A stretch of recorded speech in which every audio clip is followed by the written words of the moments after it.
Assalamualaikum warahmatullahi wabarakatuh. Alhamdulillahirabbil alamin. Allahumma sholli ala Muhammad wa ala alihi wa sahbihi ajmain. Amma ba'da.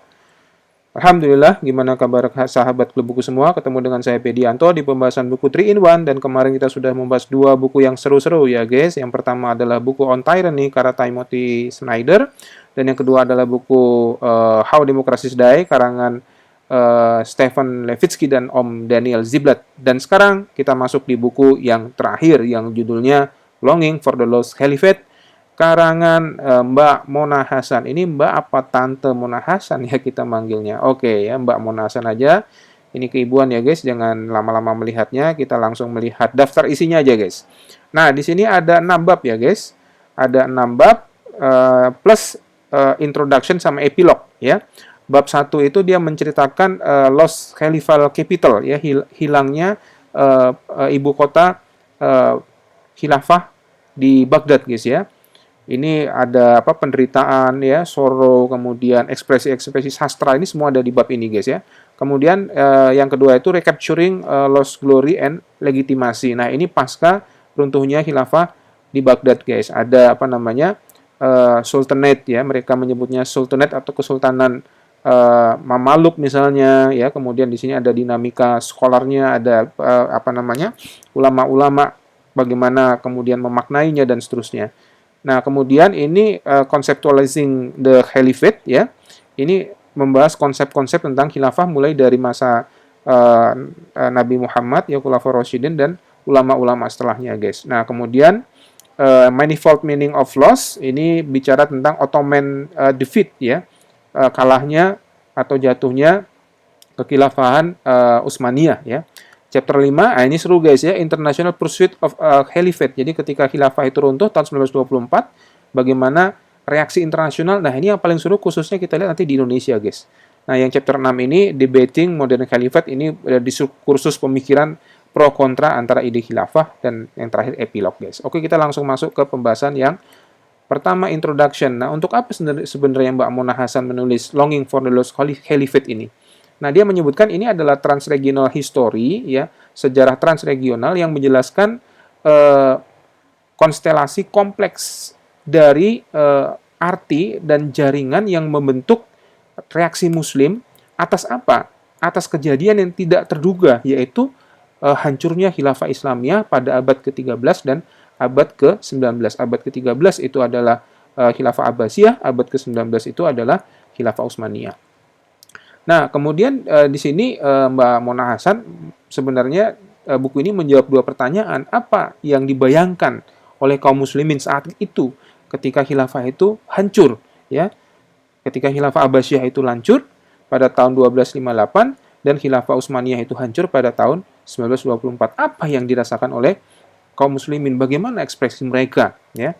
Dan how did they attempt to recapture that perceived loss, ya, bagaimana mereka menangkap ulang, memaknai ulang, bagaimana mereka merespon kehilangan yang sangat dahsyat, sangat besar itu, and in doing so redefine the caliphate for their times under shifting circumstances, ya, dan bagaimana mereka mendefinisikan ulang makna kekhilafahan itu di masa mereka, ya, di bawah berbagai apa namanya perubahan-perubahan zaman begitu guys.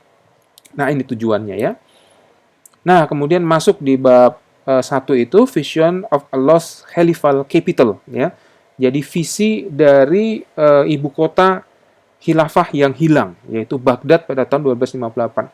Nah, ini di bukunya Mbak Mona Hasan ini dia berisi semacam merujuk kepada manuskrip-manuskrip sastra tulisan-tulisan ya guys. Jadi memang ini seperti referensi buat sejarawan sebenarnya ya.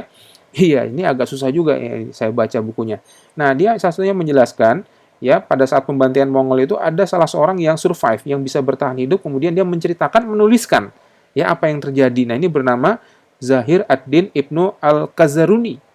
Nah, ini menarik, ternyata dia itu adalah seorang sejarawan, seorang literer ya, atau dia apa namanya aktivis literasi begitulah ya, seorang matematikawan ternyata guys ya, tradisionis ya, mungkin ulama begitu, juris, hakim, agrikulturalis ya, jadi seorang ahli pertanian dan public official. Ini luar biasa.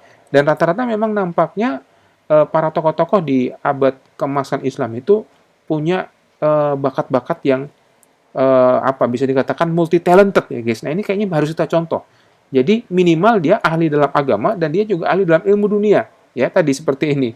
Ya dia tradisionis, juris, tapi juga agrikulturalis, ya bahkan matematikawan. Nah ini perlu kita contoh guys ya.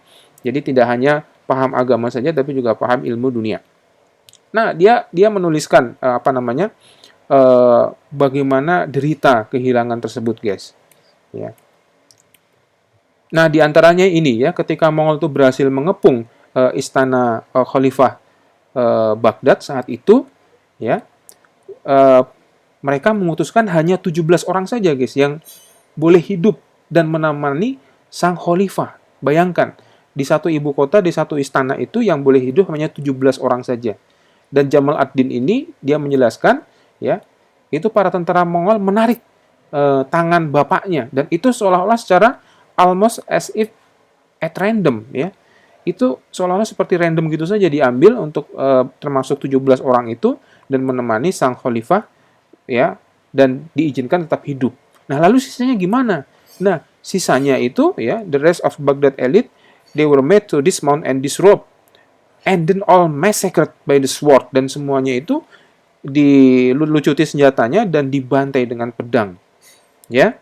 Dan bahkan itu terjadi terjadi selama 40 hari guys ini. Pembantaiannya itu terjadi selama 40 hari sampai ya that blood flowed profusely and congealed in the alleys of Baghdad like immense livers of camels ya. Jadi darah itu seperti mengalir di di selokan-selokan di Baghdad itu ya, seperti aliran darah dari hati onta yang disembelih lah, kira-kira seperti itu. Jadi menggambarkan sedemikian ngerinya ya, sedemikian kejamnya dan biadabnya tentara Mongol itu membantai orang-orang yang di Baghdad itu. Nah, kemudian bab berikutnya ini menarik banget guys, conceptualizing the caliphate, bagaimana mengkonsepsi khilafah ya. Nah, Mbak Muna Hasan menyatakan ya, classical articulation of Islamic caliphate as legal necessity and communal obligation. Jadi artikulasi klasik dari kekhilafahan Islam itu adalah sebuah legal necessity, ya, sebuah kewajiban, keniscayaan hukum, ya, and communal obligation, dan kewajiban jamaah. Nah ini menarik guys. Jadi ternyata Mbak Mona Hasan ini kan dia bukan pro khilafah dan juga bukan anti khilafah. Dia adalah sejarawan, dia adalah ilmuwan, dia adalah periset. Jadi dia melihat dari sudut pandang yang objektif. Dan ketika dia mencari rujukan klasik awal-awal referensi tentang konsep khilafah ini, dia tidak bisa menemukan kecuali bahwasanya khilafah adalah legal necessity and communal obligation. Ya, adalah sebuah kewajiban yang pasti dan itu adalah sebuah tanggung jawab kewajiban jamaah. Nah, di antaranya beliau mengutip Ibnu Khaldun, ya, yang menyatakan bahwasannya menunjuk pemimpin atau khalifah itu adalah kewajiban. Dan ini ya sudah diketahui dari nas syar'i, ya.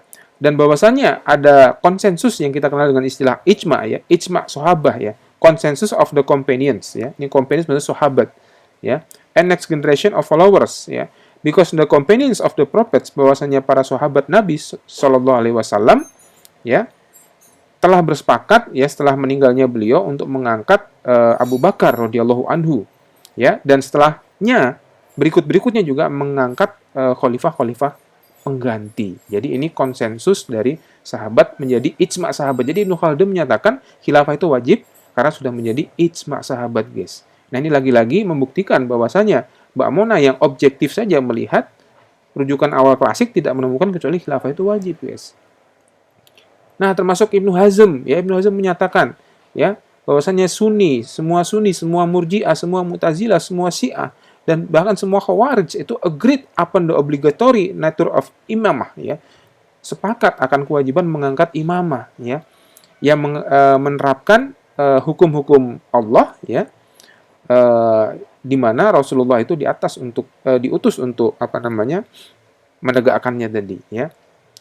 Nah, di sini hanya disebutkan ada segelintir orang saja ya, najadat among the Khawarij ya, yang dia tidak mengindahkan kewajiban tersebut ya. Nah, bahkan di sini ada Imam Qurtubi ya. Imam Qurtubi kita kenal dengan tafsirnya sangat terkenal, itu tafsir Al-Qurtubi, juga menjelaskan bahwasannya khilafah ini adalah sebuah kewajiban ya. Nah, ini tepatnya itu adalah di tafsir Al-Qurtubi, di tafsir Jami' Al-Jami' lil Ahkamil Quran ya, juz 1 di halaman 264 ini, ketika menafsirkan ayat Al-Qur'an, a'udzubillahi minasyaitonirrajim, wa idz qala rabbuka lil malaikah inni ja'ilun fil ardi khalifah, itu ya. Dan ingatlah ketika Rabbmu berfirman kepada malaikat, sungguhnya aku hendak menjadikan seorang khalifah di muka bumi. Nah, di tafsir karangan Imam Qurtubi tadi ya, tafsir Al-Jami' lil Ahkamil Quran atau tafsir Qurtubi, di juz 1 halaman 264 itu menjelaskan hadhil ayatu aslun ya, bahwasanya ayat tadi itu adalah aslun, asal apa? Finnas bi imamin wa khalifatin, mengangkat imam dan khalifah ya. Bahkan ya di situ Imam Qurtubi menjelaskan ya, sebagaimana tulis di sini ya, there is no disagreement among the community or among the leading scholars about the obligation of that, appointing a khalif ya. Kalau di bahasa Arabnya itu wala khilafah fi wujubi jalika ya, tidak ada khilaf atas kewajiban untuk mengangkat khilafah itu ya, wala khilafah fi wujubi jalika ya. Bainal ummatin ini ya, among the community ya, bainal ummatin wala bainal a'immatin ya, or among the leading scholars ya, itu. Jadi sebenarnya kalau kita merujuk ke referensi awal bahasanya Mbak Muna Hasan tadi, artikulasi klasik tidak menemukan rujukan kecuali khilafah wajib, guys. Oke, guys, sampai di sini dulu pembahasan kita, pembahasan buku The Longing for the Lost Caliphate. Insya Allah kita sambung lagi di bagian yang kedua next time. Saya Pedianto, kita ketemu lagi. Assalamualaikum warahmatullahi wabarakatuh.